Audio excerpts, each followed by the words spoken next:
Wearied, and I don't mind saying a bit unnerved by our first encounter with the Ingagi, we returned to camp. That night we heard strange sounds coming from the nearby villages.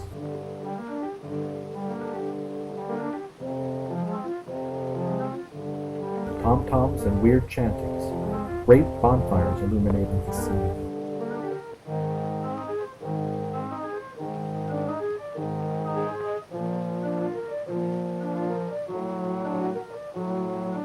We beheld a strange and fantastic vision.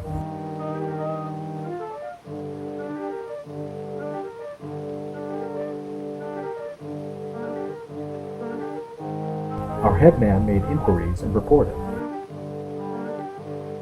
To our amazement, he told us that this was the night the tribe sacrificed a woman to the Ingagi.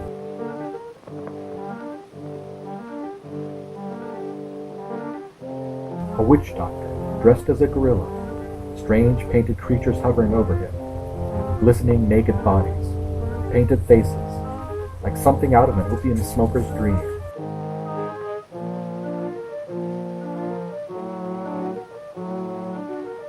All night the ceremony continued.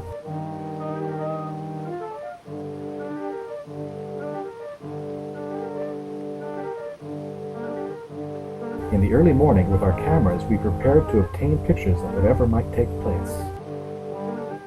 We were ready to believe almost anything now. And here is what we beheld.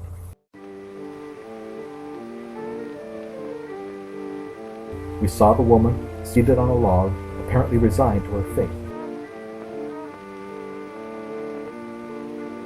We followed with the cameras, but little expecting what was in store for us.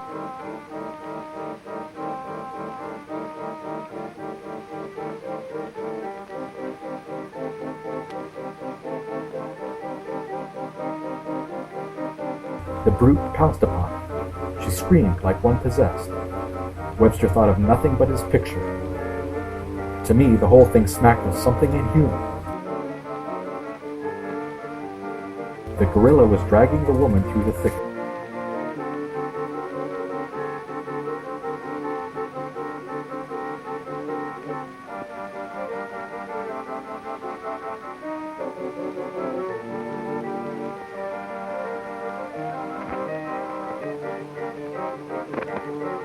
Twice, Swain attempted to shoot, but was deterred by the cameraman who wanted to get it all.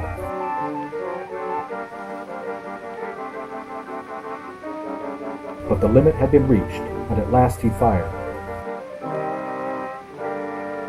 While the gorilla is seldom the aggressor, he was now being robbed of his legitimate prey and was prepared to fight to the last ditch. Dropping the woman, he came on with roars that seemed to make the very earth tremble.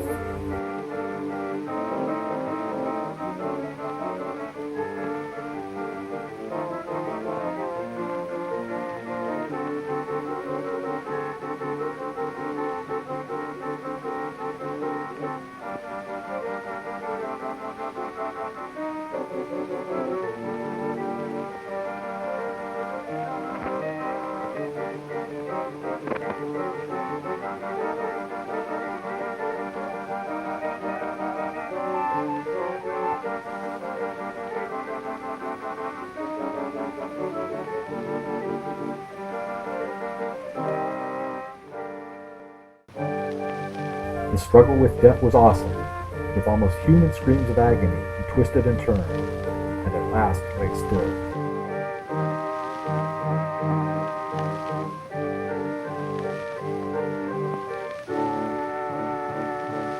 And then the natives came, but their respect for the creature was indicated by the care of their approach.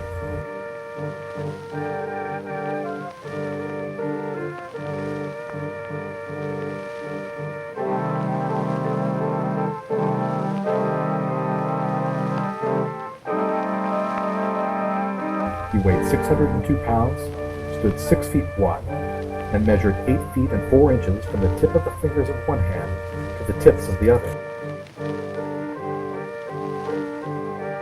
We will show you the last strange vision we beheld as we watched in the thicket where the fallen Ingagi lay. out of the shadows there crept one of those queer, half-human women who gazed upon the dead monster, lifted its arms and let them fall again, seemingly unable to comprehend.